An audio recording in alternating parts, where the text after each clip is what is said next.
Bem, enquanto os demais estão acessando, eu vou colocar aqui algumas indicações de literatura. Agora não tá fixando, filho. Fazer algumas indicações de literatura aqui para poder ajudar os irmãos, né? Alguns me perguntaram e têm me perguntado aos poucos sobre indicações, quais seriam as indicações a respeito de literatura e tudo mais. E tem algumas literaturas muito importantes para a gente acessar esse conteúdo, né? Alguns conteúdos eles são, vamos dizer assim, basilares, né? São básicos para a gente conseguir compreender.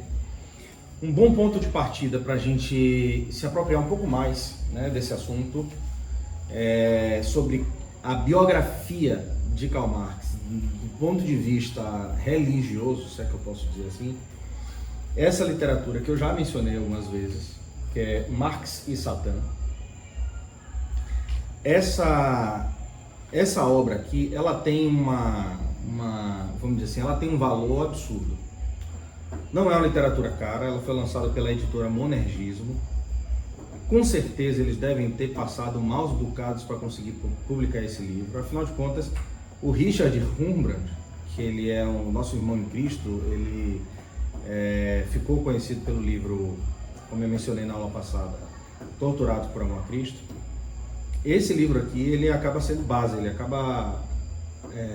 ninguém até então havia falado de Marx sob essa perspectiva de que ele tinha um aspecto religioso na vida dele e que era satanista. E esse livro foi rechaçado no período da sua publicação, somente em inglês. Entretanto, ele não foi só em inglês, ele foi publicado em chinês, foi publicado em alemão, em romeno, em vários idiomas, na época que ele foi lançado, se eu não me engano, na década de 60, alguma coisa assim, década de 70. E depois, aqui em português, as literaturas de Richard Rembrandt pararam de ser publicadas. Eu já tive livraria, já trabalhei em livraria evangélica, já tive uma livraria evangélica muito pequena, mas a minha frustração era aquele tempo e continua sendo o mesmo, na maioria das vezes, é que quando eu ia pegar os livros na distribuidora, a minha frustração é que minha sócia reclamava porque eu escolhi alguns livros que eles simplesmente não vendiam, se acumulavam na livraria.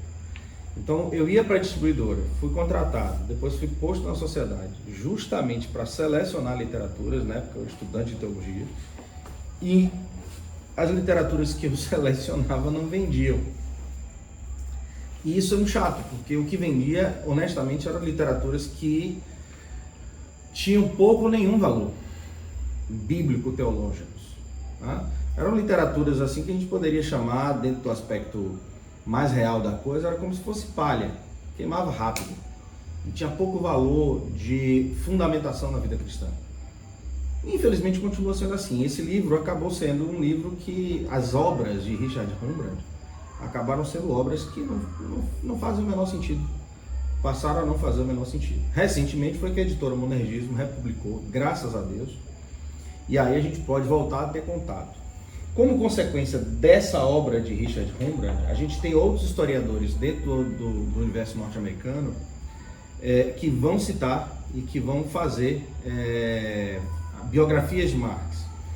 E embasado em Richard Rembrandt e outros historiadores é que um jornalista norte-americano e historiador, Paul Kengor, vai lançar Karl Marx e o Diabo. Uma obra que quase homônima, ele mudou aqui, em português eles mudaram um pouco a nomenclatura para poder, obviamente, não ficar igual, já que Karl Marx e Satã havia sido relançado há pouco tempo, porque essa obra aqui também é recente. Então, eles fizeram essa obra um pouco mais extensa, porque esse autor ele vai gozar de muito mais possibilidades e ferramentas dos períodos mais recentes. Então, ele vai poder incrementar mais a obra de Richard Rembrandt. Qual é a diferença entre uma e outra, basicamente? Primeiro, você tem um volume documental maior nessa obra, tá? E aqui eu chamo a atenção para algo. Se um dia você tiver a curiosidade de comprar essa obra, eu só digo a você assim, tome muito cuidado com os últimos capítulos, porque eles vão citar, ele vai citar alguns autores que são herdeiros da ideologia marxista, e ele vai citar trechos de suas obras.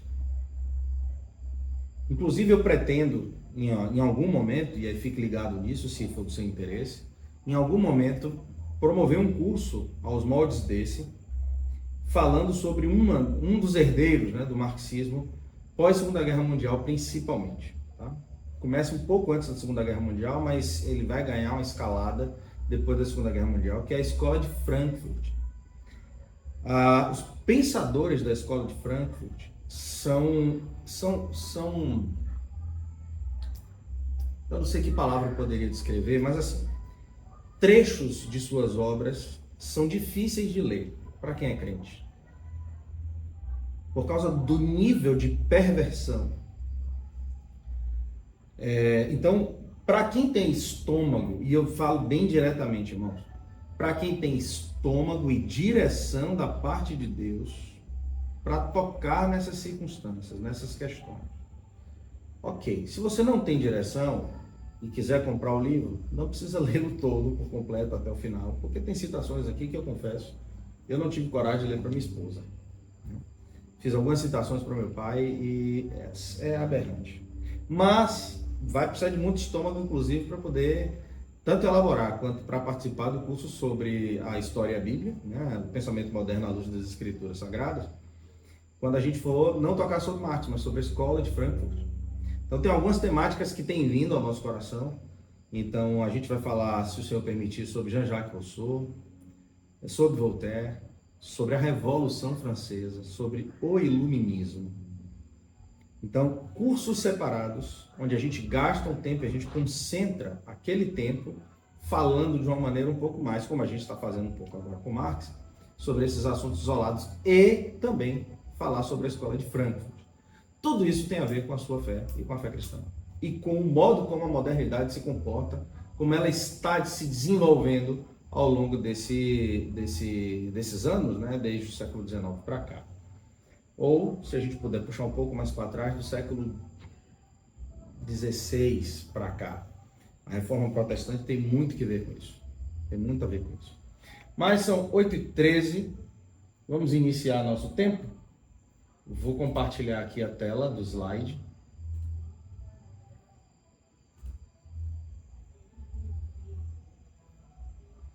Tem uma figura que eu não citei, mas é uma figura que é muito cara para mim e provavelmente a gente vai fazer um curso falando sobre ele. É sobre essa figura aqui. E aí eu já indico também uma literatura para você. Tá? Desconstruindo Paulo Freire. Tá? Não tem nada de bom nesse cidadão. Acredite nisso. Essa obra aqui é a única em português, tá? É de um historiador brasileiro, Thomas Juliano. Excelente historiador, por sinal. Excelente historiador. Profissionalmente falando, temos muito poucos, ou talvez poucos se igualem a ele no Brasil. Mas é um personagem que é do nosso interesse, a gente também desavessar, né? Como a gente diz no contexto mais íntimo, desavessar, virar do avesso, como entranha de porco, expor as entranhas é de extrema importância. Mas vamos lá, deixa eu abrir aqui o slide, já está aparecendo para vocês, acredito que sim. Tá aí, Isaac?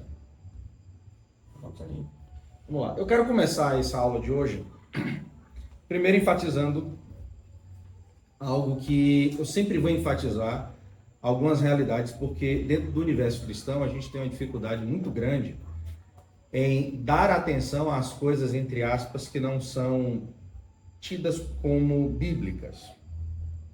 A gente tem uma dificuldade com isso. Então a gente sempre carrega de muita justificativa naquilo que a gente fala em termos de aula. Faz sentido pesquisar ou conhecer a biografia de Karl Marx? Essa é a minha pergunta. Depois, na hora de falar. Essa é a minha pergunta. Faz sentido estudar a biografia de Karl Marx? E eu quero colocar algo muito importante aqui, que para mim é de extrema importância. Preste atenção nisso.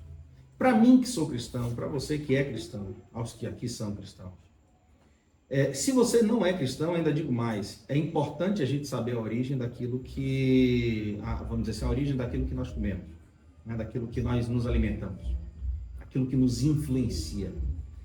Dentro do universo cristão, esse aspecto é um aspecto de extrema importância, que é o aspecto do testemunho. Infelizmente, parte... O vídeo travou. O vídeo travou? Travou pra mim também. Travou. Travou pra mim também.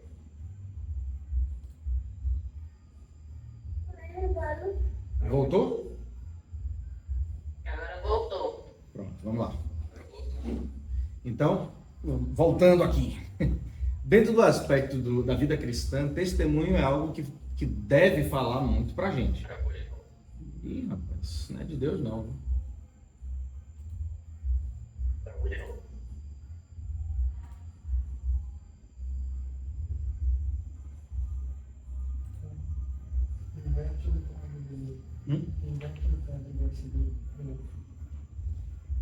Eu não posso não.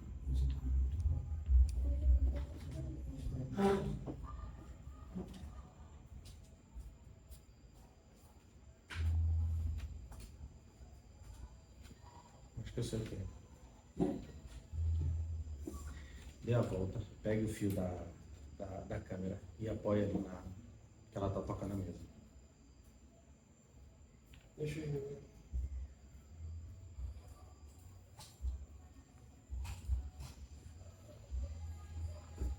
Pega o fio dela e apoie no suporte. Isso.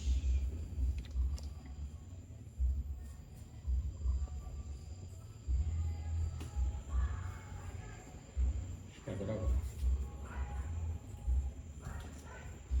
Pronto, os irmãos estão me ouvindo bem? Ok. Sim, mais pra frente. Acho que agora.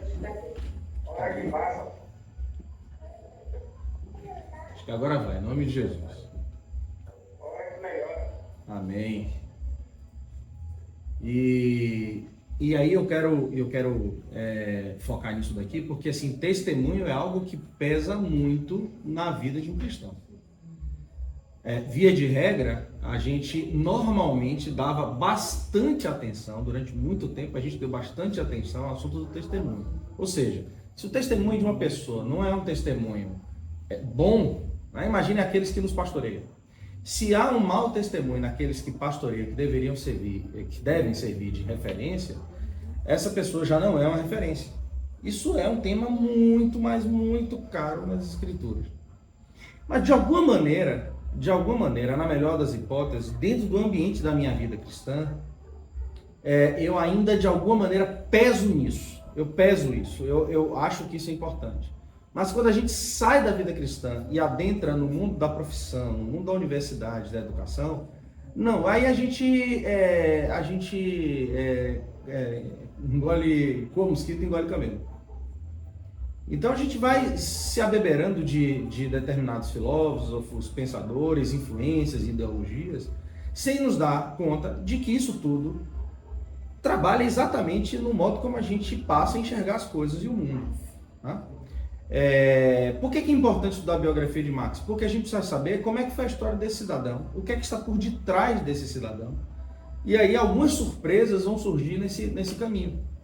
Porque se existe no meu coração alguma tendência a achar que no pensamento marxista exista algo que eu deva aproveitar, provavelmente eu vá mudar de ideia quando eu começo a conhecer a biografia desse cara.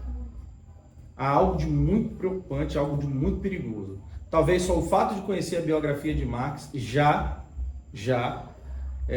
coloca sobre ele a placa de que é proibido. Tá? Eu estou falando dentro do aspecto espiritual, moral e ético. Não faz o menor sentido eu perder tempo. A palavra proibido nem vem a questão. Eu acho que a melhor palavra seria... ninguém precisa proibir de você comer uma comida estragada. É simplesmente colocar lá, estragado, não presta. Então não é tanto proibir, é a qualidade do material. E para mim, que sou cristão, isso tem que pesar. Isso tem que pesar. Eu não posso simplesmente fechar os olhos, ser extremamente rigoroso dentro do ambiente cristão, mas no ambiente acadêmico eu acabo engolindo tudo isso, ou no ambiente político, ou no ambiente social, não importa, ou no ambiente escolar, não importa. E lá o meu crivo é menor.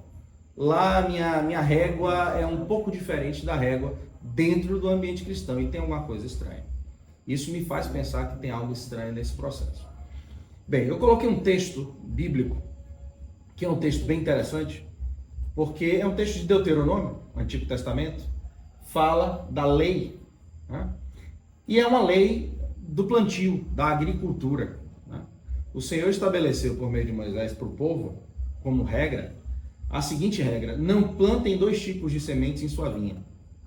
Se o fizerem, tanto a semente que plantarem como o fruto da vinha estarão contaminados. O que é que o Senhor está nos manifestando de maneira tipológica a respeito da nossa vida? É que existem sementes que não podem estar juntas, e se plantadas juntas, elas vão trazer prejuízo umas às outras. Eu não posso estar dentro da minha esfera humana.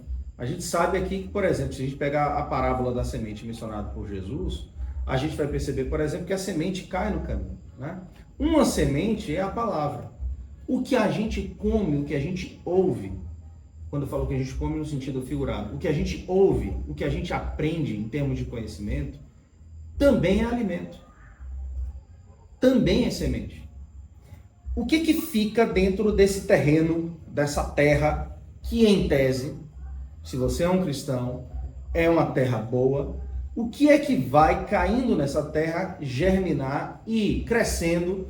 O que é que um vai tomar o outro? Qual que vai prevalecer? Essa é a questão legal do Deuteronômio para a igreja hoje.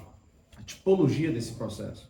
O Senhor está preocupado, logicamente, com aquilo que eu coloco como semente, como plantio, dentro da minha esfera existencial. Irmão, eu estou ouvindo a palavra, eu vou para todos os cultos. Meu querido, vou dizer uma coisa a você, isso não é suficiente. Porque se existem sementes colocadas junto com a semente da palavra, isso vai trazer prejuízos. Porque, via de regra, é batata, isso acontece sempre. Eu vou começar a querer adequar determinados pensamentos. Isso aconteceu, isso acontece na história. A Igreja Católica foi quem primeiro caiu nesse engodo. Ao observar a filosofia clássica grega, dá a ela valor além do que ela deveria ter. Tem seu valor, mas necessariamente não deveria ser o nosso, vamos dizer assim, o nosso roteiro educacional. E acabou se tornando. Mas todos nós cometemos erros. E atualmente o marxismo é uma ideologia que adentrou as igrejas, adentrou as casas e as famílias. E aí a gente não tem como somar uma coisa com a outra. Não dá. E a gente vai ver o porquê.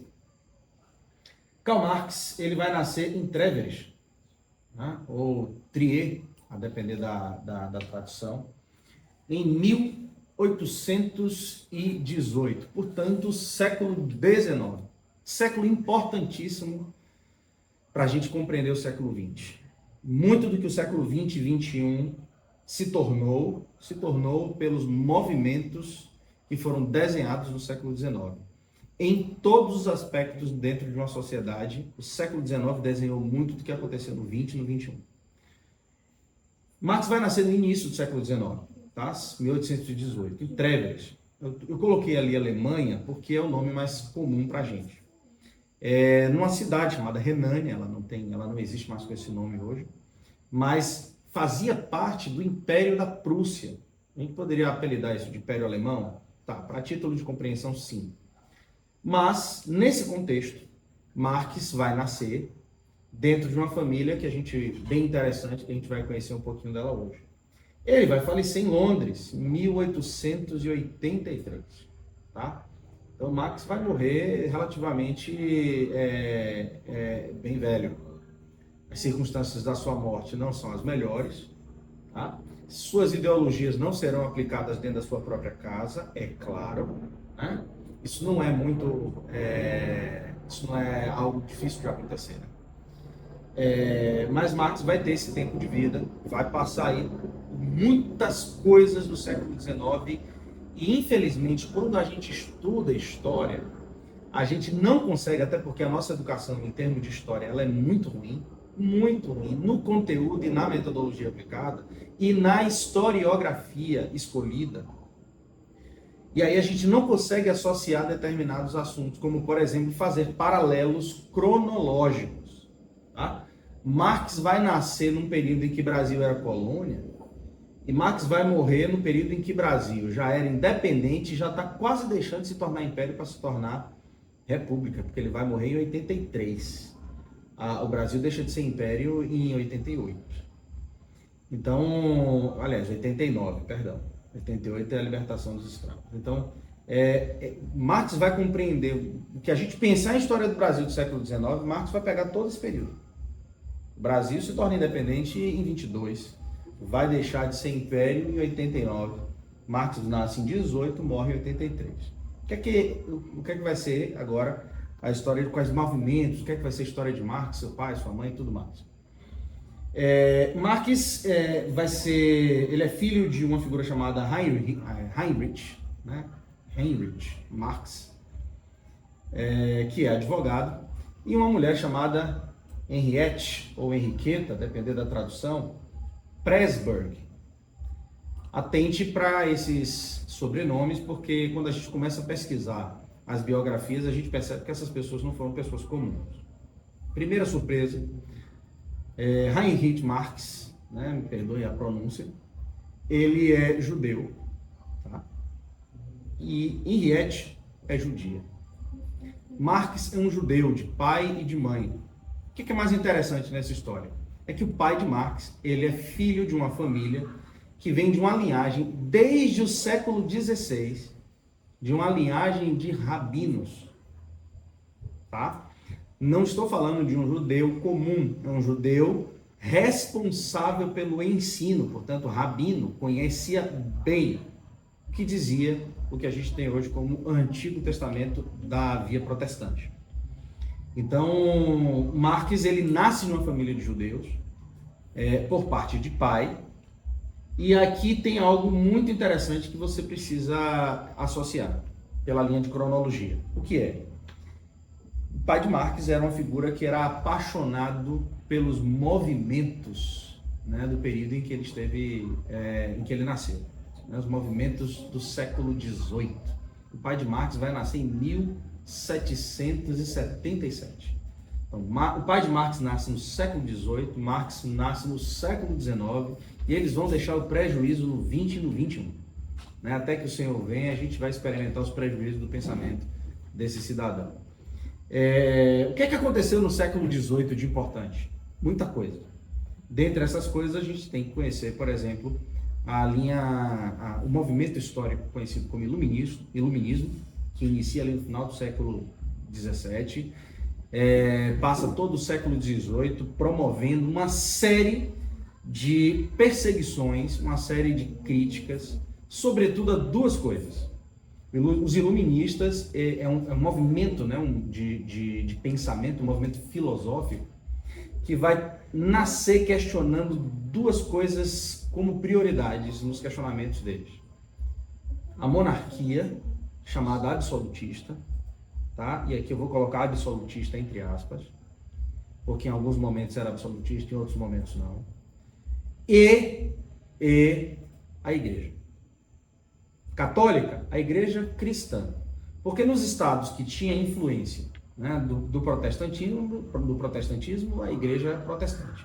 No que tinha influência católica, a igreja católica. Então, o iluminismo vai questionar a autoridade religiosa, a autoridade da igreja e a autoridade civil mais alta, administrativa mais alta, de governo mais alto, que eram os reis, os impérios, os reinados daquela época.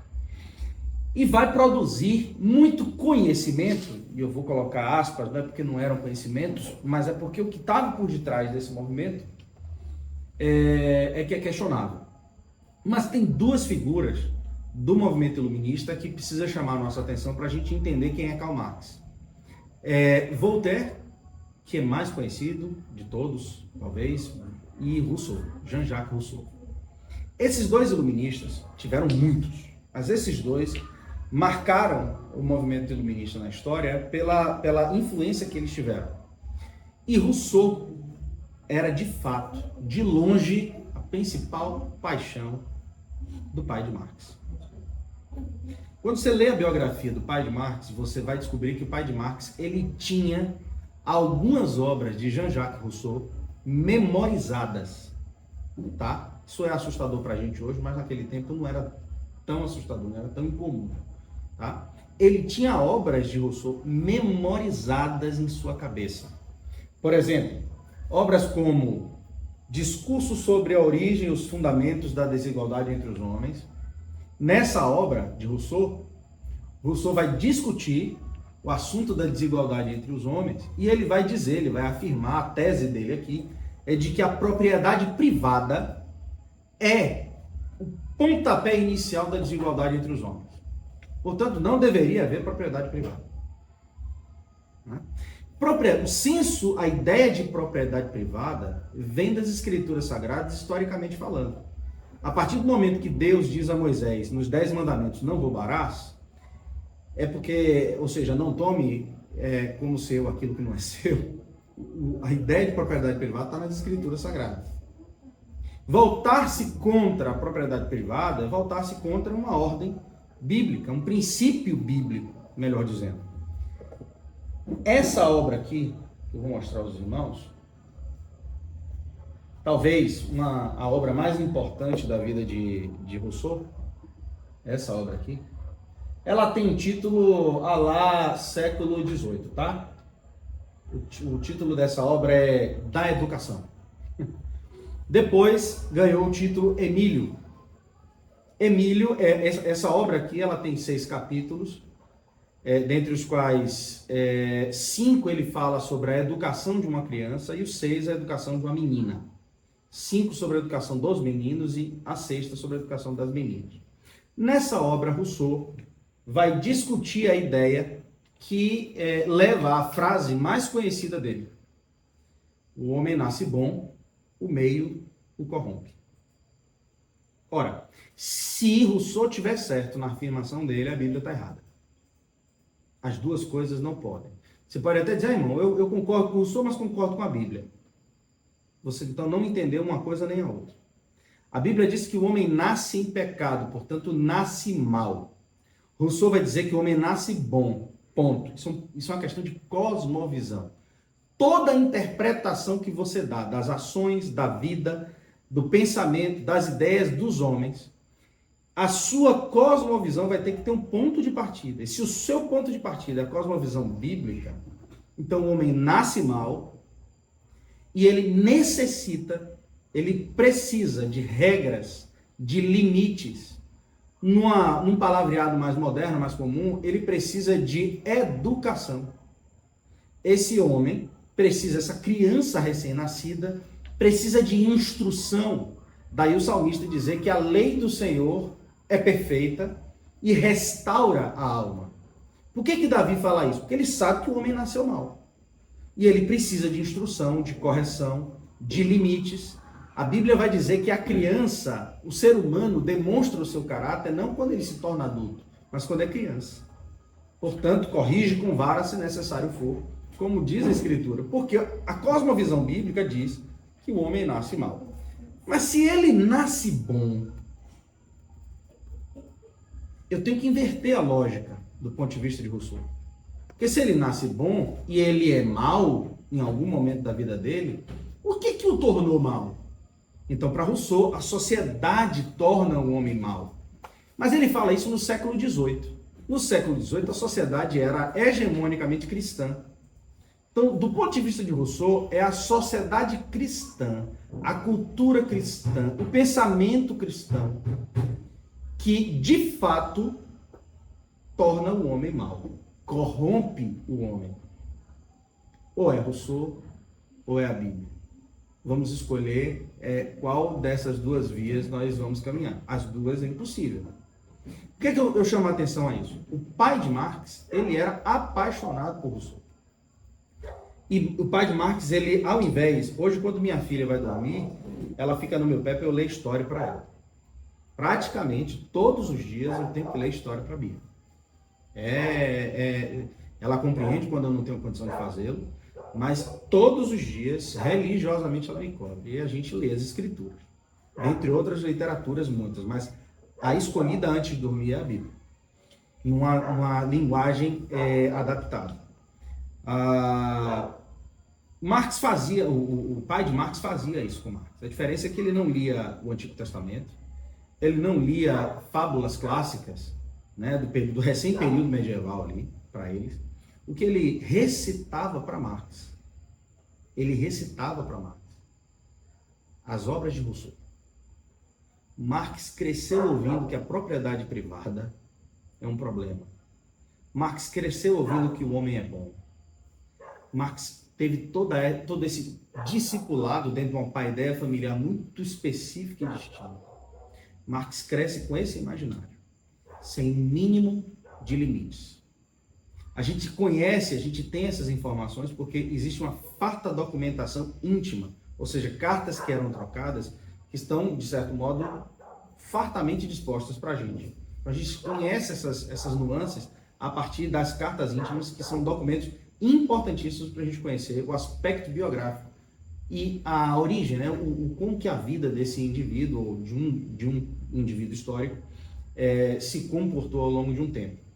Então a gente tem o pai de Marx, que era o iluminista, russoniano, e a gente tem Henriette Pressburg. Henriette, que também era judia, ela tinha uma origem, a família dela tinha uma origem na Hungria. A Hungria, ela é uma mistura de ciganos com ocultismo, estou falando historicamente falando, né, em termos de cultura. E em algum momento, na Hungria, os judeus foram perseguidos, eles fogem para os Países Baixos, que é onde o pai de Marx conhece a sua esposa. Ambos, né, principalmente a Henriette, ambos têm uma boa saúde familiar financeira, principalmente ela. Da parte dela, também a família dela, com a linhagem de rabinos, então eram pessoas que conheciam bastante o ensino judaico, e Marx tem essa influência. Então Marx tem uma influência judaica, Marx tem uma influência iluminista, e mais tarde, por conta da sua profissão, pelo fato do pai de Marx ser advogado e judeu, dentro do Império Prussiano, na Renânia, essas colocações profissionais não poderiam ser ocupadas por judeus. Então, nesse caso, Marx foi obrigado, o pai de Marx foi obrigado a negar o judaísmo e ser batizado na igreja luterana, que era a religião oficial do Império da Prússia. Feito isso, ele agora é batizado, então ele era protestante. As influências teológicas do protestantismo foram irrelevantes para a família de Marx, de certo modo, atenção a esse detalhe. Henriqueta, ou Henriette, mais na frente, após a morte do próprio pai, ela também vai se batizar protestante. E os filhos, são 7 filhos que eles vão ter, Marx é o segundo desses 7. Vão sobreviver desses 7 filhos, se eu não me engano, 4. Marx é o segundo, a irmã mais velha, era alguém que era apaixonada pelo irmão, mas falava que o irmão tinha um espírito impulsivo, um temperamento forte, próprio ou semelhante a de um ditador. Para a irmã de Marx, que gostava muito de Marx, já pequeno demonstrava que ele tinha um temperamento de um ditador, de um tirano, de um déspota. Nas palavras, depende da tradução que vai ser feita essa carta. Mas essas 3 palavras se encontram em algumas traduções. Tirano, déspota e ditador, relacionado ao temperamento desse menino, desse moço dentro de casa. Esse é Marx. Ele vai iniciar seus estudos numa escola tradicional, num liceu, tá? E aqui é interessante pensar, porque apesar de falar de Império da Prússia, a Renânia ficava muito próxima de Luxemburgo e fronteira com a França. Nesse caso, a gente vai ter na Renânia uma influência francesa muito forte pós-iluminismo e pós-revolução francesa. Os liceus eram escolas que foram criadas. Alguém tentando falar? Ou o microfone aberto? Dá uma olhadinha para mim, filho. E os liceus foi um tipo de escola criada no período napoleônico, né? Marx vai nascer em 1818, os assuntos de Napoleão se encerram em 1815, no Congresso de Viena. Então os liceus eram escolas criadas na França com o objetivo de descristianizar. Eram assuntos estritamente iluministas, revolucionários, voltados para o humanismo e somente para os aspectos do conhecimento humano, sem nenhuma relação com a esfera da fé. Esse é o ambiente de Marx. Marx entra nessa escola, vai receber educação domiciliar até praticamente 10, 11 anos, alguns dizem 12, mas Marx vai ter uma influência escolar muito forte a partir desse liceu. E aí, em que o pai de Marx acreditava? Essa expressão, ela vai ser retirada dos pensamentos dele, tá? Olha que expressões interessantes. O homem é por natureza bom e racional. Eis aí Rousseau na prática. Rousseau vai morrer em 1778. O pai de Marx vai nascer em 1777, portanto, um ano antes de sua morte. E que tudo o que é necessário para garantir o triunfo dessas qualidades, ou seja, a bondade e a razão, é a remoção para você ter vitória na razão e na bondade. Você precisa remover os obstáculos artificiais pelo caminho. Eles vão desaparecendo depressa, e o tempo rapidamente se aproxima quando as últimas cidadelas da reação, a Igreja Católica, e a nobreza feudal se derreterão diante da marcha irresistível da razão. Em outras palavras, para o pai de Marx, razão e bondade próprias do indivíduo humano têm como barreiras nada mais, nada menos do que a nobreza feudal, ou seja, a monarquia, o governo humano ali estabelecido naquele período, e a Igreja Católica. Tá? Vamos colocar assim. Esse é o entendimento do pai que vai criar esse moço. Tá?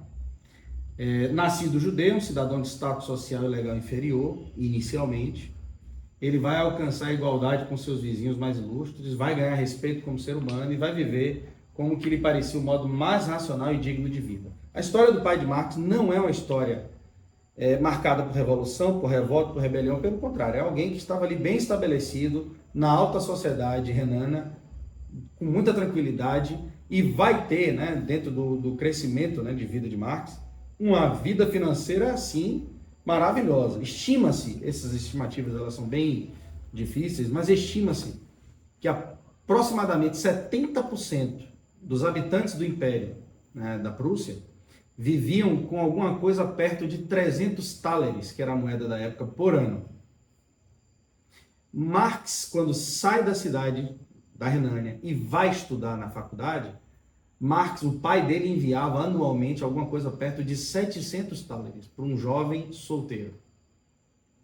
Nunca Marx viveu uma vida financeira saudável, nunca Marx conseguiu qualquer tipo de estabilidade financeira. A vida de Marx foi completamente desregrada, mesmo que tivesse com bastante dinheiro em mãos. Ele ganhava mais do que o dobro do que uma família sobrevivia dentro do Império da Prússia, no contexto. E mesmo assim, a vida de Marx era somente recorrer ao pai e à mãe a fim de pedir dinheiro. Mas não somente o pai e a mãe. Há um tio de Marx, bem interessante isso, há um tio de Marx chamado Leon Phillips, irmão de Henriette Pressburg. Leon Phillips Pressburg. Esse nome, Phillips, deve ser familiar para você. Leon Phillips é o fundador da empresa Philips, né, de eletroeletrônicos, que hoje, se eu não me engano, é uma corporação com a Valita. Leon Phillips, dono, né, vai ser o dono da empresa Philips Industrial, né, nos Países Baixos, é a figura que vai, por exemplo, financiar Marx em muitos momentos, apesar dele detestar o tio, mas ele sempre pedia dinheiro para o tio, por meio de um capitalista raiz, como Leon Phillips, que Marx vai ter sua subsistência, vai ter dinheiro para imprimir e publicar algumas de suas obras, dentre elas talvez a sua mais importante obra, que é o Capital. Quem vai financiar isso é o Capital. Faz parte, né? Nada mais normal, tudo como dantes no cartel de Abrantes. Nada muda. Mas vamos lá. Agora eu queria que você prestasse atenção nesse slide. Se você puder ler comigo. Isso aqui é um resumo do período escolar de Karl Marx. Karl Marx, quando sai do seu período escolar aos 17 anos de idade, ele sai com um texto, ele escreve um texto para encerrar, né, na disciplina sobre religião. Ele escreve um texto chamado A União do Fiel com Cristo. Karl Marx. Através do amor de... Isso é um trecho, né? Através do amor de Cristo, voltamos o nosso coração ao mesmo tempo para nossos irmãos que internamente estão a nós ligados e pelos quais ele, Jesus, se deu em sacrifício. Ora, parece um crente falando. Né? Aliás, está melhor do que muitos crentes falando. Você tem um outro texto de Marx, olha que massa, de baixo. A união com Cristo poderia dar uma elevação interior, conforto na tristeza, confiança calma e um coração suscetível ao amor humano, a tudo que é nobre e grande, não por causa da ambição e da glória, mas apenas por causa de Cristo. Se ele insistir nessas frases, eu me converto agora. Isso é Marx aos 17 anos de idade, saindo da escola. Tem mais um trecho. A religião em si nos ensina que o ideal, com letra maiúscula, pelo qual todos se esforçam, se sacrificou a si mesmo pela humanidade. O ideal para ele era Cristo. E quem ousará contradizer essas alegações? Se escolhemos a posição em que podemos alcançar o mais para ele, então não seremos nunca derrubados por obstáculos, porque eles são apenas sacrifícios feitos por causa de todos. Eu digo, ele tem total razão nessa frase. E aqui entra um assunto que é muito significativo para mim. Marx é de um ambiente familiar que mistura judaísmo, iluminismo e protestantismo. Isso me traz inquietação porque, infelizmente, muitos dos nossos filhos, parentes, jovens da igreja, se você for ouvir o linguajar, é todo o linguajar de um cristão. Mas tal como Marx, não conhece aquele personagem para o qual ele escreve, ou de quem ele escreve. Isso é muito interessante porque quantos no nosso meio, ao nosso redor, estão vivendo a mesma experiência? Não, irmão, mas eu levo meu filho para a igreja. Ele está... O que isso significa para você? O que isso significa para ele? Será que a vida de Marx não demonstra exatamente o princípio de Deuteronômio? Que quando duas sementes são colocadas, no final das contas, nem a vinha, nem o fruto, de alguma maneira, tem algum tipo de utilidade? Não há como formar na mente de uma criança duas cosmovisões.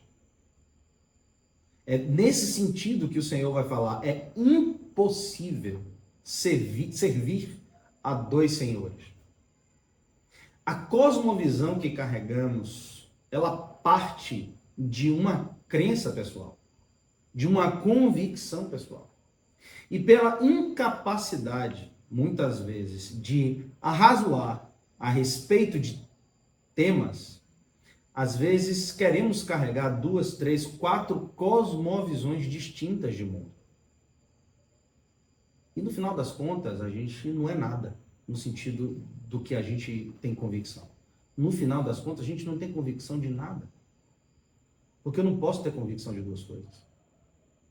Né? Essa é uma das confusões que vem para as nossas mãos enquanto conteúdo escolar e universitário, de que a verdade ela não existe. né? Enquanto algo absoluto. E se a verdade não existe, qualquer coisa é qualquer coisa, meu querido. Então você precisa ter muita convicção da qual cosmovisão norteia a sua vida. Porque se a sua cosmovisão é bíblica, todas as coisas na minha e na sua vida precisam passar pelo crivo do Salmo 119, versículo 9, mencionado na aula anterior. Tá? Como é que pode vou parafrasear o texto bíblico, como pode o crente, né, guardar pura a sua vida? Comparando a sua vida à lei, às escrituras. Isso nos conduz em segurança de pureza, de piedade, de santificação. Com todos os percalços do caminho, próprios da nossa natureza caída. Mas eu preciso saber qual é a minha cosmovisão.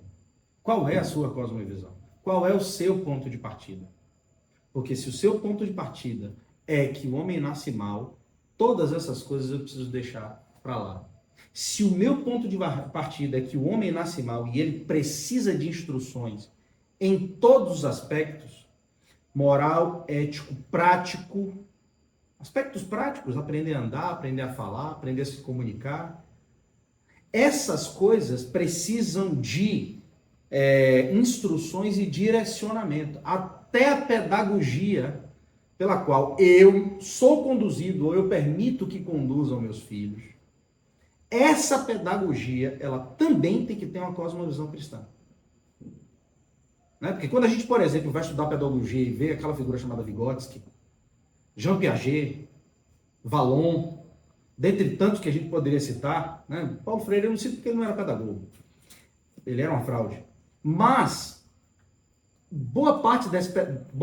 todas essas pedagogias, elas partem do iluminismo como cosmovisão. Portanto, o homem nasce bom. É por isso que eu sou professor. Minha esposa é professora. Se tem professor aqui dentro de sala de aula, vai me entender o que eu estou falando. Nós temos zero autoridade em sala de aula hoje. Ou você vai nutrir com seus alunos uma relação muito boa para você ter o mínimo de autoridade. Ou então, meu querido, desista. Desista. Nós não temos mais autoridade. Acabou isso. Isso tudo tem a ver com a pedagogia aplicada. E essa pedagogia aplicada é simples. Se eu entendo que o homem é mau, então meu aluno precisa de correção. Então ele não fez, ele vai ter que receber a punição dele. Ele não chegou, ele não faz a avaliação. Ele não passou de ano, ele vai ser reprovado. Por quê? Porque no final das contas, a gente vai ouvir aquela figura adulta lá na frente, que viveu debaixo de um regime mais rigoroso, olhar para trás e dizer assim, tenho saudade dos meus professores, eles me corrigiram, eu não era fácil. Lá na frente, quando a gente amadurece enquanto indivíduo, a gente olha para trás e fala, massa, fui tratado. Hoje, não existe mais esse tratamento. Professores que tinham cara de mal no passado, no final das contas, sabia que aquilo era um remédio amargo que conduzia um aluno a uma boa educação, de maneira bem panorâmica. Tá? Então, assim, até a pedagogia aplicada, se ela for uma pedagogia russoniana, e a partir desse livro, gosto desse livro, eu sou muito irônico, tá, irmão? Esse livro aqui é o livro escrito por um cidadão que teve 6 filhos, os filhos foram saindo da barriga da mulher, ele foi pegando, colocando dentro de uma sacola e colocando num rodão de um convento. Não assumiu nenhum dos filhos, detestava a criança e escreveu um manual de como educar crianças. É esse manual que rege a pedagogia moderna, o direito moderno. É por isso que você não pode chamar bandido de bandido, porque ele nasceu bom, a sociedade corrompeu. Então a punição que é dada a ele também tem que ser dada à sociedade, porque a sociedade também é culpada. Ora, tudo isso nada mais é do que uma fuga aberta, completamente aberta, à própria palavra de Deus. Gostando ou não, concordando ou não, a gente precisa entender que a palavra de Deus, ela é norte, limite, regência, é a lei, né, que é perfeita e que restaura a alma de um indivíduo. Ponto final. Mas, a depender do meu ponto de vista, da minha cosmovisão, eu posso compreender um meio educacional, um meio de conteúdo educacional completamente estranho e que vai desembocar, por exemplo, na influência de uma figura como Marx, que cresceu livre pensador. Assim pensava seu pai, até se arrepender profundamente. Abraham Kuyper, ou Cooper, não sei como é que pronuncia isso, avaliador da prova teológica de Marx, afirma que o conteúdo do seu texto era, abre aspas, profundo no pensamento, escrito de maneira brilhante e contundente, merecedor de elogios. Mas aqui tem um detalhe no comentário dele.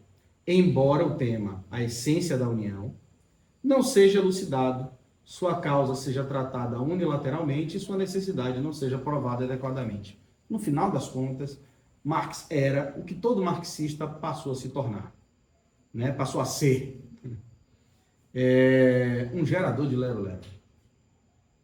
Fala bonito. Quando você ouve uma entrevista de Paulo Freire, você fica encantado com o modo como ele coloca as coisas. Ele coloca as coisas de um jeito que você fala assim, meu Deus, que riqueza. Não entendi, mas deve ser porque eu sou limitado intelectualmente. Não, você não entendeu porque ele não falou nada. Você não entendeu porque ele não falou nada. Tem escritos de Marx que são complexos, porque Marx era uma figura muito inteligente. Mas tem escritos de Marx que não dá para entender, não é porque Marx era muito inteligente naquele trecho, é porque ele não soube se expressar. Mas a gente tem a mania de achar que é a gente que é burro. E no final das contas não é. No final das contas ele escreveu um texto muito bonito, mas não tratou da questão teológica do processo. Não tratou. Seu certificado de conclusão de ginásio, recomendação à Universidade de Bonn, que foi assinado por Abraham Kuyper, afirma-se com respeito à ciência e à religião a seguinte afirmação. Seu conhecimento da fé e da moral cristã é bastante claro e bem fundamentado. Conhece também até certo ponto a própria história da igreja. Isso é Marx saindo da escola. Eu fico imaginando o pai dele recebendo, a mãe dele recebendo esse louro e falando assim, pronto, acertamos, nosso filho está com 17, tá um rapazinho, vai agora para Bonn, para a Universidade de Bonn, e vai estudar, e vai se tornar um grande advogado, que era o que o pai queria. Marx começou a ter certa predileção pela filosofia, pela história, mas não apaixonadamente como vai se tornar. E aí ele vai fazer faculdade de Direito. E aqui eu chamo a atenção para mais um texto bíblico, que pode uma fonte jorrar do mesmo lugar o que é doce e o que é amargoso? Pergunta boba, simples e direta, como algumas das perguntas bíblicas. Mas quando eu falo boba, eu me refiro das coisas que são próprias do cotidiano, mas que gritam obviedades para a gente.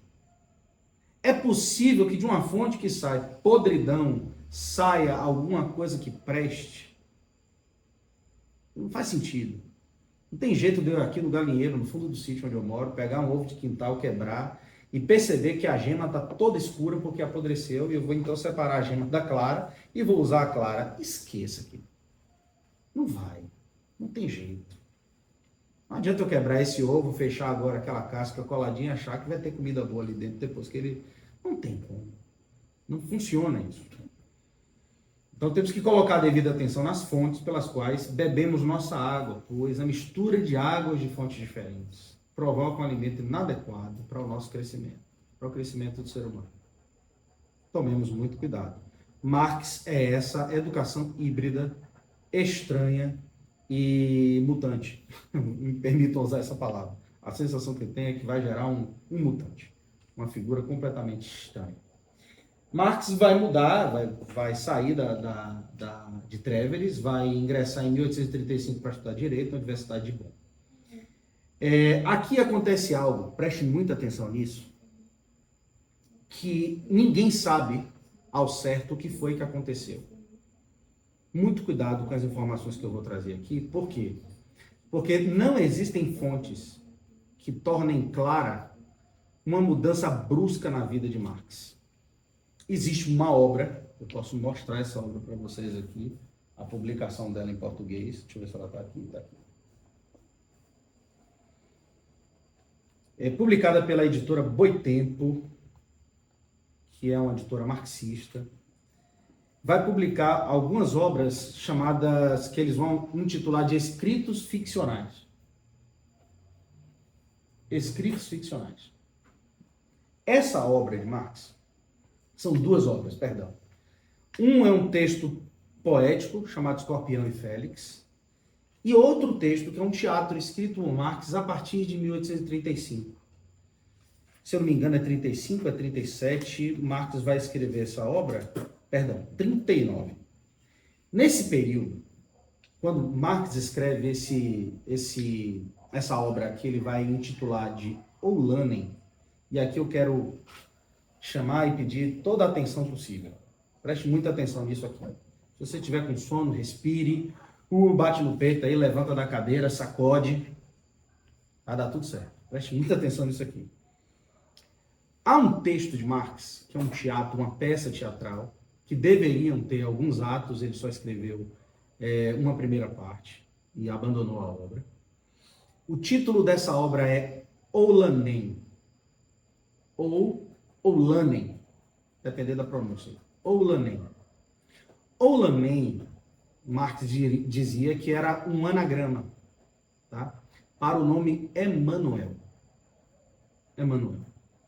Marx vai escrever esse teatro, eu não vou discorrer aqui sobre esse teatro, a história desse teatro agora, a gente vai ver isso nas próximas aulas, mas aqui Marx parece demonstrar um pouco, ou nos contar, nos dar uma dica do que aconteceu com ele. A gente não sabe quando, nem onde, a gente tem suspeitas pelas cartas trocadas, pelos documentos pessoais, pelos textos escritos, de que Marx, de fato, toma um novo rumo na sua vida, estudando direito em Bonn, dentro do ambiente universitário, ele vai se aproximar das ideias do maior pensador da época, que era Hegel, vai se unir dentro dessa realidade universitária com alguns conhecidos, vão ser amigos dele durante um bom tempo, mas nos parece que ali, entre os 17 e 19 anos de idade, Marx abandona qualquer possibilidade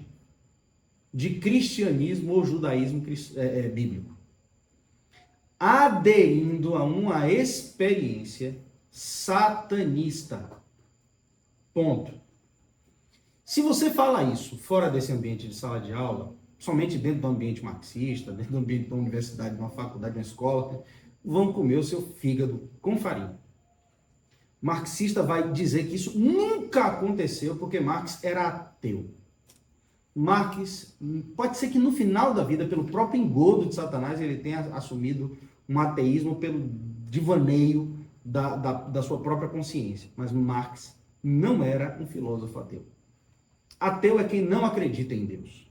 Ateu é quem entende que não existe um mundo metafísico dentro da linguagem mais acadêmica. O mundo espiritual não existe. E ok. Marx era alguém que, de alguma maneira e por algum motivo, passou a nutrir um ódio profundo contra Deus e decidiu, por motivos esses que nós não conhecemos, decidiu talvez devotar sua vida a vingar-se daquele lá de cima, como ele dizia. Ele não vai se vingar de alguém que não existe. Ele não vai vociferar com tanto ódio a respeito de alguém que ele sabe que não existe. E ele sabe que existe.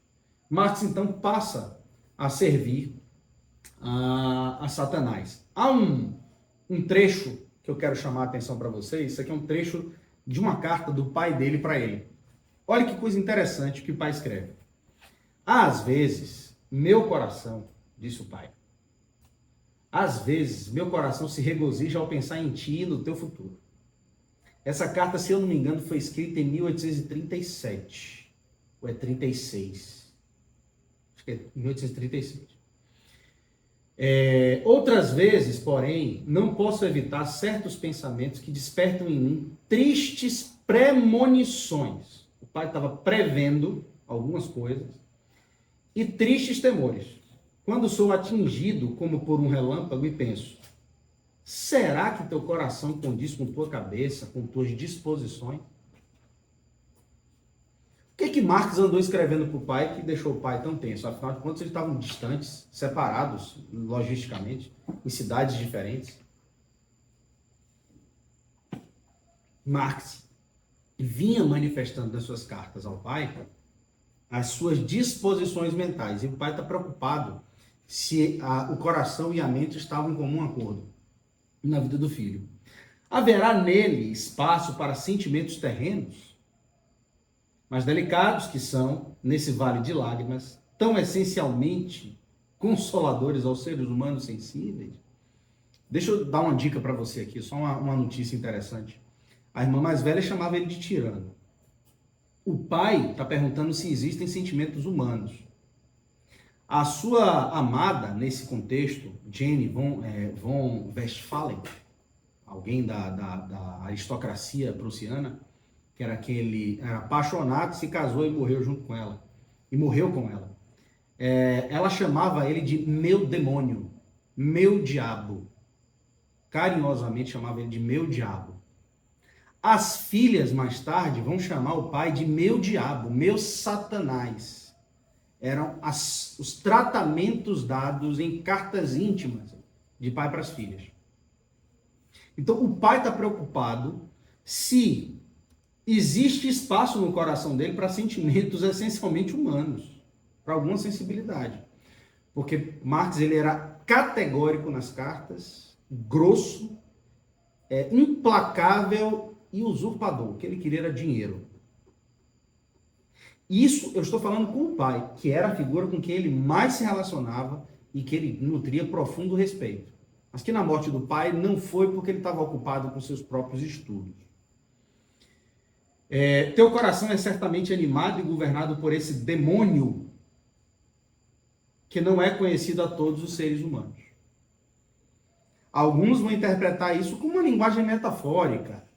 Eu não estou falando de demônios espirituais. Escute com atenção aqui.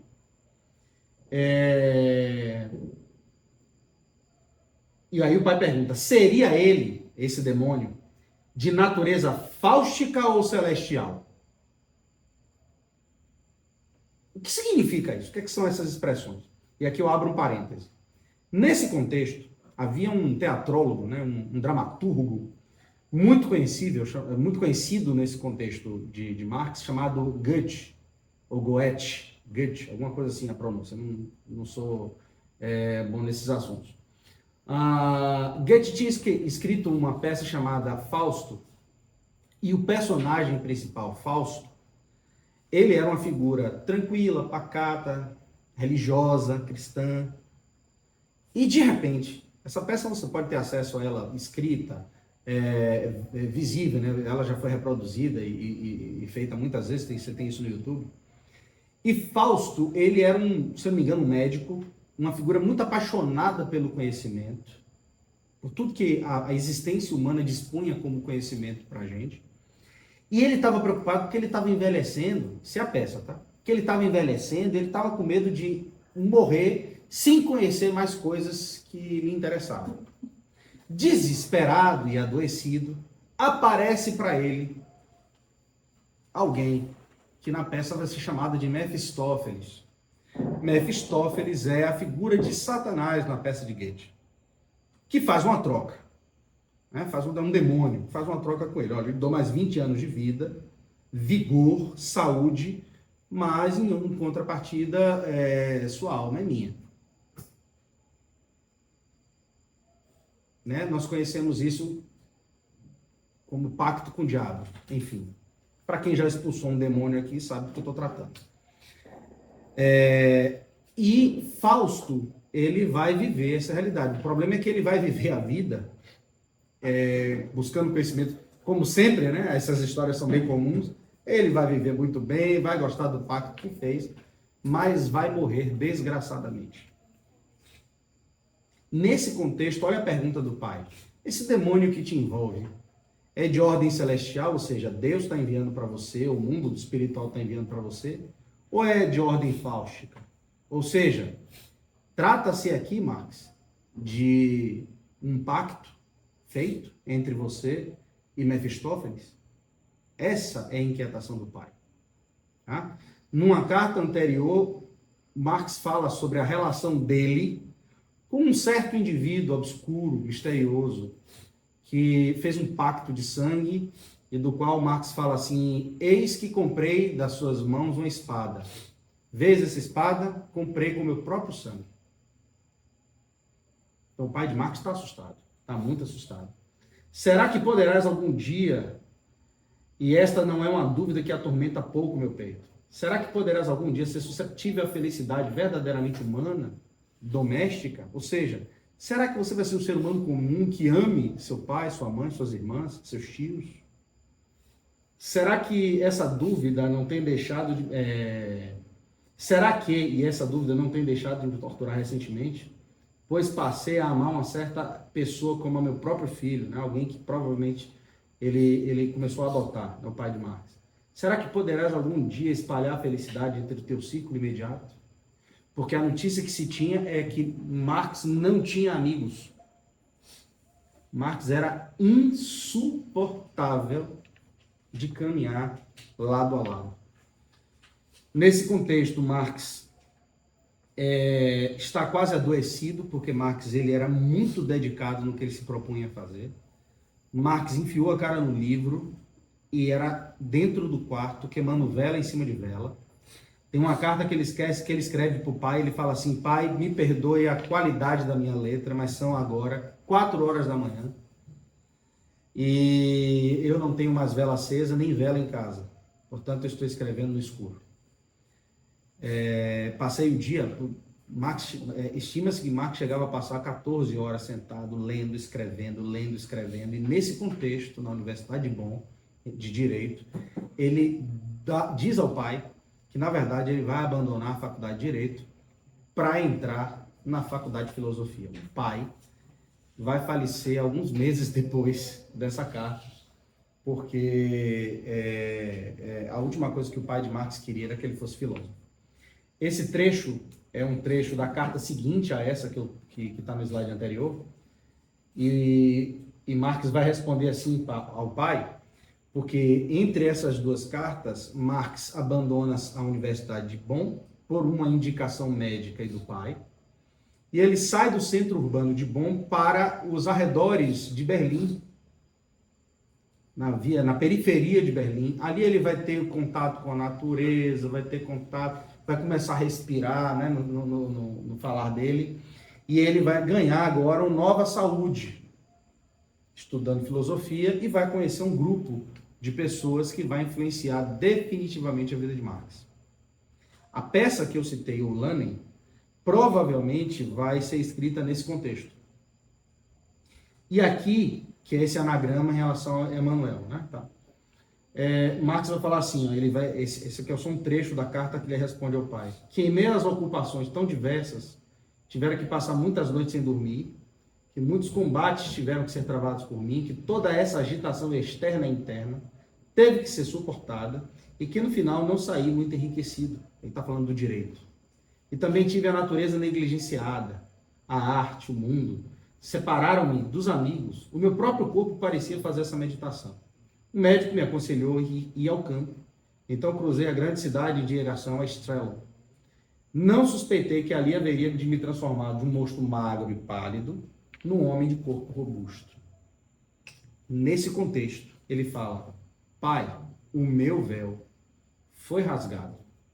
E o que era mais sagrado para mim caiu em pedaços, e novos deuses tiveram que ser introduzidos no Santíssimo Lugar. As fontes falam da intimidade, meu gente. É simples assim. Quem é que nós, na nossa intimidade, não é exatamente aquilo que de fato nós somos? Aqui ele está falando abertamente com o pai, com quem ele nutria minimamente um diálogo mais aberto. Tá? Isso é Marx, dentro dessa conjuntura que provavelmente aqui, né, dentre os 17 anos de idade, é quando ele vai começar a jornada na academia. E aqui há um negócio interessante, que quando ele termina a faculdade de filosofia, ele vai buscar o título de doutor, vislumbrando a possibilidade de sentar numa cadeira, numa cátedra dentro de uma universidade, provavelmente a Universidade de Berlim, que era a que ele queria, por causa de um amigo que era professor. E nesse contexto, Marx ele vai escrever a sua tese de doutorado. Né? E na sua tese de doutorado, já na introdução, também li essa obra, Marx vai dizer que a verdadeira divindade o verdadeiro Deus é a autoconsciência humana. Né? E o verdadeiro herói da mitologia grega é Zeus, né? Que conseguiu devorar Cronos, seu próprio pai, e tomou e arrebatou os céus no próprio peito. Muito interessante essa linguagem de Marx. Isso é Marx, quando ele começa a se entender como um filósofo de fato. Nesse contexto, ele está andando com 3 figuras muito interessantes. Ludwig Feuerbach, que a gente vai falar sobre ele na semana que vem, a figura de Moses Hess e Bruno Bauer. Todos 3, principalmente Bruno Bauer e Moses Hess, de Feuerbach não se tem notícia necessariamente, mas desses 2, satanistas confessos. E o típico satanismo do século XIX. Como é que eu detecto essa questão do século XIX e o satanismo? Existia uma característica muito comum aos satanistas do século XIX, que era essa coisa da barba desgrenhada, cabelo sem pentear, posições da mão. Isso tudo faz parte do imaginário do satanismo do século XIX, que vai ganhar novas matizes no século XX e XXI. Tá? Hoje tem as suas outras extravagâncias. Naquele tempo, essa figura de Marx representa muito isso. Nesse contexto, ele também vai conhecer uma figura chamada o pai do anarquismo, que é Mikhail Bakunin, um russo, que escreveu uma obra chamada Deus e o Estado, obra que eu também li, difícil de engolir a obra, horrivelmente escrita, mas ela consegue ser mais horrível ainda, não só pela escrita, mas pelo conteúdo, contra Deus. Ele vocifera contra Deus palavrões à época. Então a gente está falando de figuras que vão andar com Marx, o próprio Bakunin, que se torna fã de Marx, mais tarde se torna inimigo de Marx, e fala de Marx a seguinte coisa: para andar com Marx, tem que tê-lo e recebê-lo no coração como um Deus. Bakunin, que era conhecido pela sua soberba, fala de Marx dessa forma. Isso é Marx. Aquela criança, diagnosticada pela sua irmã mais velha como um possível tirano, se tornou um tirano. E muito ampliado pelo processo da adesão, né, desse mergulho que ele faz a sociedades secretas ou sociedades discretas, depende da sociedade que ele se envolve, que o conduz a um processo de satanismo, né, como nós conhecemos. Desse processo, a partir de 1841 e 42, ele tem o doutorado dele, ele segue, ele vai ser editor de alguns jornais, vai ser expulso da Prússia, vai morar na Bélgica, vai ser expulso da Bélgica, vai morar em Paris, vai ser expulso de Paris e vai encontrar o seu lugar final em Londres. Vai se tornar escritor de artigos jornalísticos para a América e Estados Unidos, vai beber muito das ideologias marxistas com ele ainda vivo. Em 1848, em 1870, mais à frente, ele vai morrer em 83, em 1870, se eu não me engano, vai ocorrer mais uma revolução em Paris, chamada Comuna de Paris. Marx vai se tornar de fato conhecido a partir daí, mas chama-nos a atenção essa obra, que a gente chama de obra, mas é um panfleto jornalístico, um panfleto político, não jornalístico, que é o Manifesto do Partido Comunista. Essa obra que eu indico que todo mundo devia ler. Todo mundo devia ler o Manifesto do Partido Comunista. Ano passado nós fizemos aqui em Salvador uma imersão presencial com o objetivo de estudar todo o Manifesto do Partido Comunista. Mas como era eu dando aula,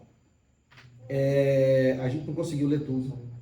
A gente acabou somente fazendo uma panorâmica na introdução do Manifesto Comunista. Mas existem coisas aqui no Manifesto Comunista que a gente vai avaliar na última aula, alguns textos de Marx, mas, por exemplo, supressão da família. Até os mais radicais se indignam com esse propósito infame dos comunistas. Sim, queremos suprimir as famílias. Para Marx, a família tem que ser destruída, suprimida, senão não tem condição de acontecer a revolução e a mudança estrutural que precisa acontecer na sociedade. Os comunistas também são acusados de querer abolir a pátria, a nacionalidade. Sim, queremos. Não devemos ter pátria. Enfim, na última aula a gente lê alguns trechos do Manifesto do Partido Comunista que são importantes para a gente conhecer. O fato é que, para Marx, desestruturar a família era absurdamente, principalmente a família. Não, mas eu acho que vale aqui, tem um valor absurdo isso aqui. No finalzinho do Manifesto do Partido Comunista, Marx vai dar os 10 mandamentos do desenvolvimento da revolução.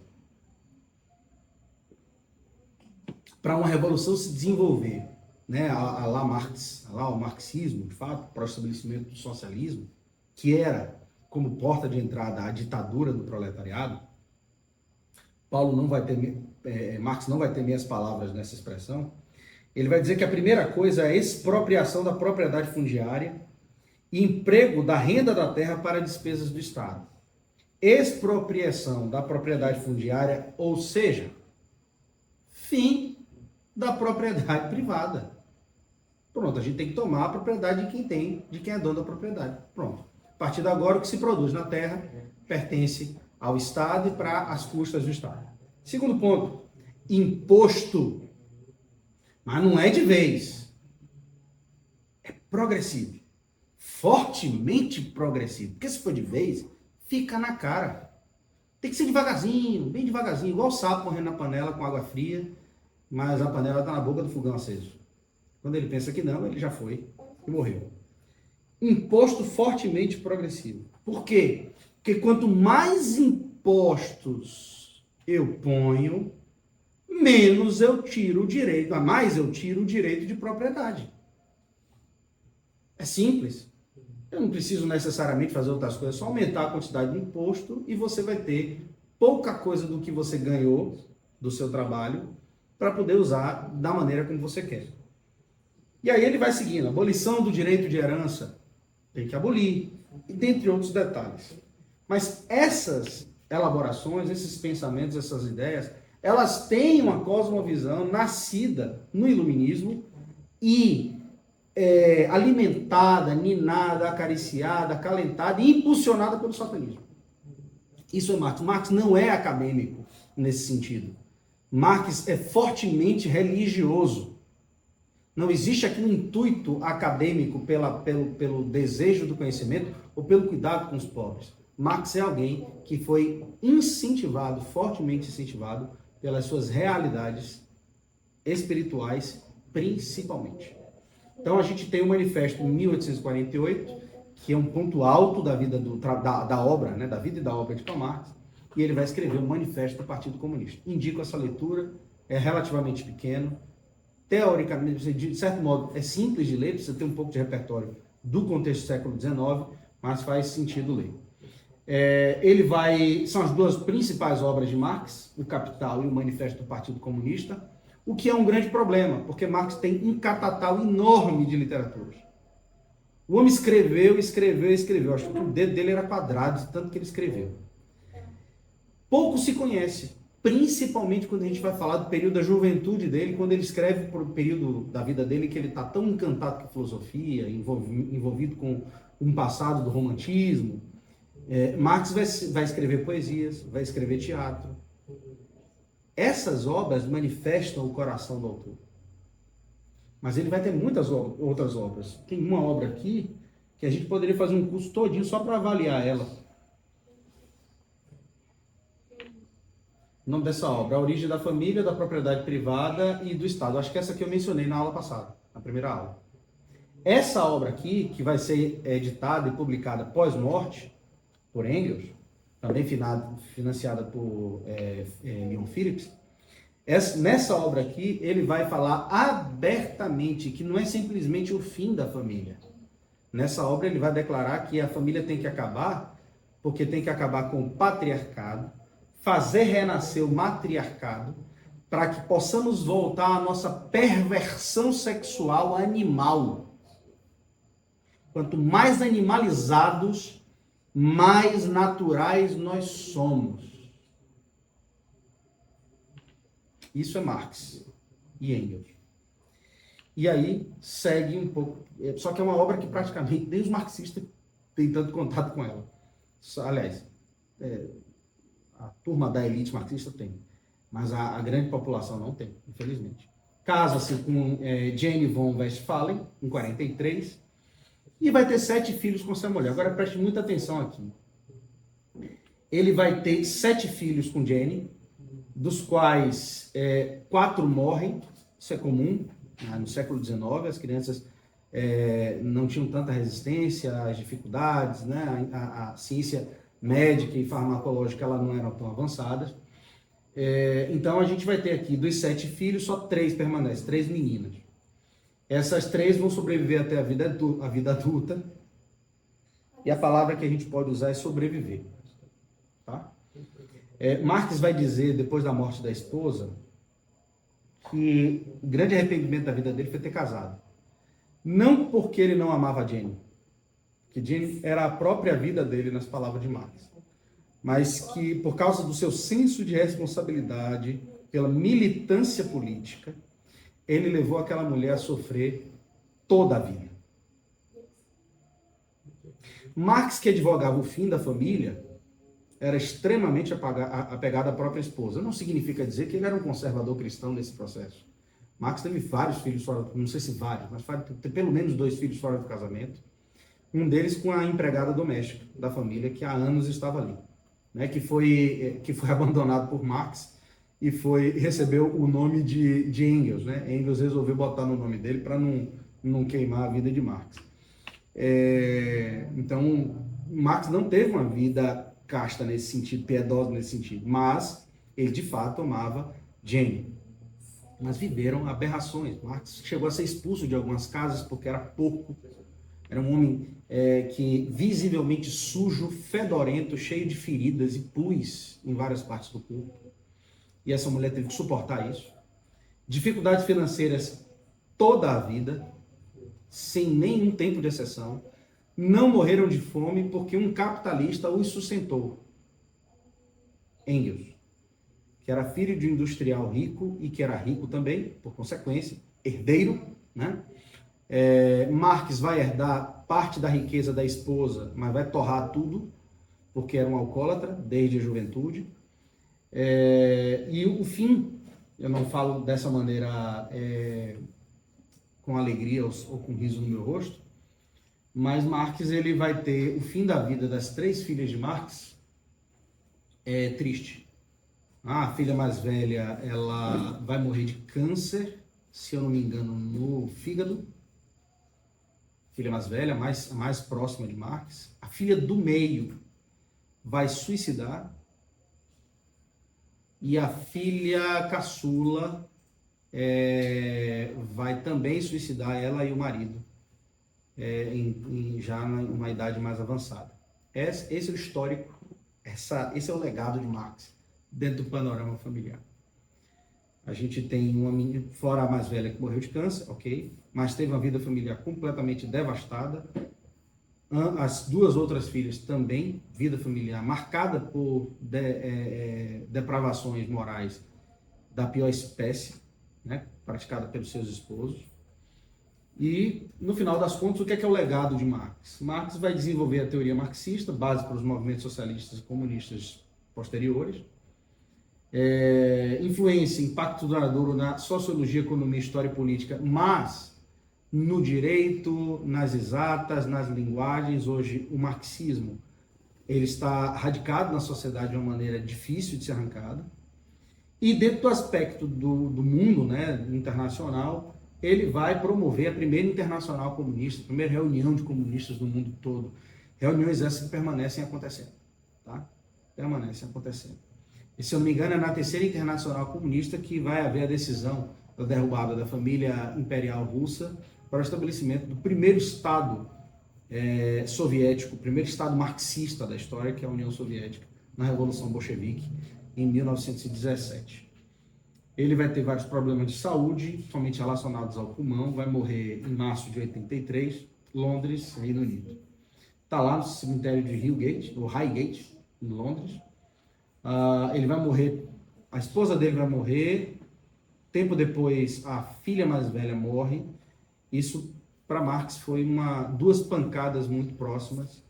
E Marx vai, no final de sua vida, dizer para Engels, na sua última carta, que a vida dele é uma vida marcada pela falta de sentido.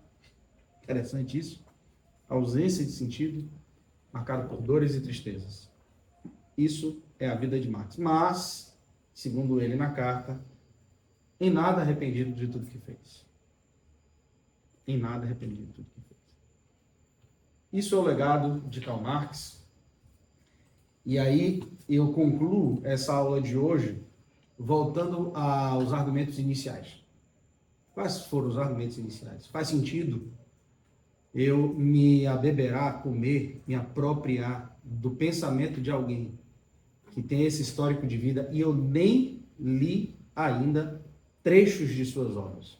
Nos trechos dessas obras é que a gente vai ver o peso espiritual ali manifestado, ainda de maneira mais clara. Mas a pergunta é, só com essa trajetória de vida não me faz, no mínimo, pensar que eu não preciso do pensamento de Marx? Mínimo. Né? Não precisa nem declarar que é espúrio, que não presta, que é inválido. Faz sentido eu me apropriar desse pensamento? Essa é uma pergunta que me vem à mente.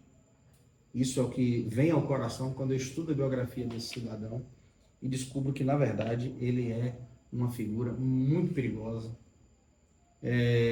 e que não fez um trabalho sem propósitos pré-estabelecidos.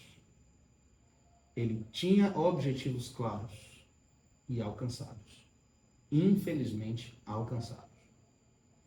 Ok? A gente finaliza aqui, vamos dizer assim, o conteúdo e eu quero